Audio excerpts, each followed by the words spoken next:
Daily Bible reading, 2 Kings chapter 23, verses 1 through 20. At the king's summons, all the elders of Judah and Jerusalem assembled before him. The king went up to the house of the Lord, together with all the men of Judah and all the inhabitants of Jerusalem, and the priests and prophets, all the people, young and old. And he read to them the entire text of the covenant scroll, which had been found in the house of the Lord.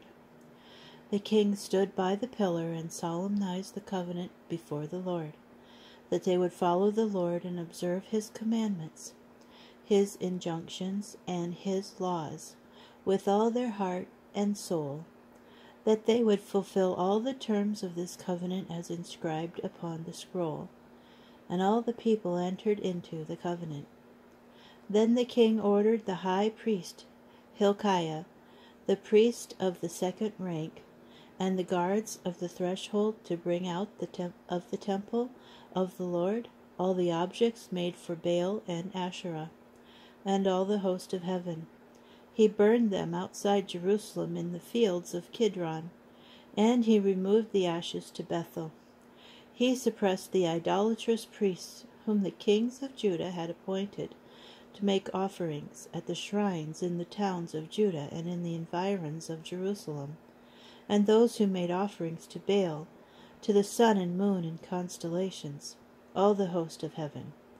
He brought out the image of Asherah from the house of the Lord to the Kidron valley outside Jerusalem, and burned it in the Kidron valley. He beat it to dust and scattered its dust over the burial ground of the common people. He tore down the cubicles of the male prostitutes in the house of the Lord, at the place where the women wove coverings for Asherah. He brought all the priests from the towns of Judah to Jerusalem, and defiled the shrines where the priests had been making offerings, from Geba to Beersheba. He also demolished the shrines of the gates, which were at the entrance of the gate of Joshua, the city prefect, which were on a person's left as he entered the city gate. The priests of the shrines, however, did not ascend the altar of the Lord in Jerusalem, but they ate unleavened bread along with their kinsmen. He also defiled Topheth, which is in the valley of Ben-Hinnom, so that no one might consign his son or daughter to the fire of Moloch. He did away with the horses that the kings of Judah had dedicated to the sun at the entrance of the house of the Lord, near the chamber of the eunuch Nathan-melech, which was in the precincts. He burned the chariots of the sun, and the king tore down the altars made by the kings of Judah on the roof by the upper chamber of Ahaz, and the altars made by Manasseh in the two courts of the house of the Lord. He removed them quickly from there and scattered their rubble in the Kidron valley.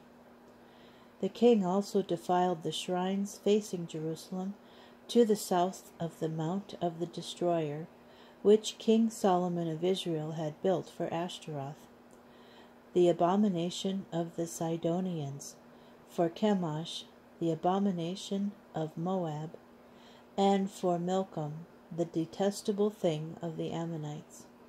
He shattered their pillars and cut down their sacred posts, and covered their sites with human bones.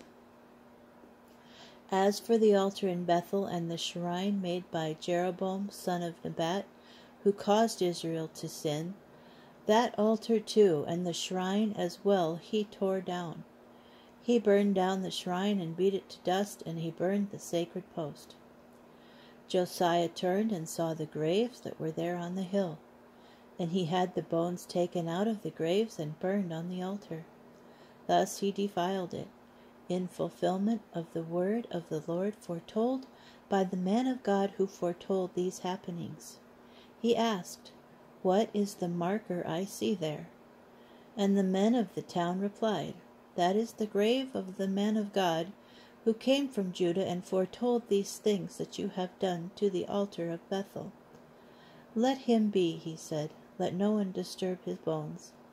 So they left his bones undisturbed, together with the bones of the prophet who came from Samaria.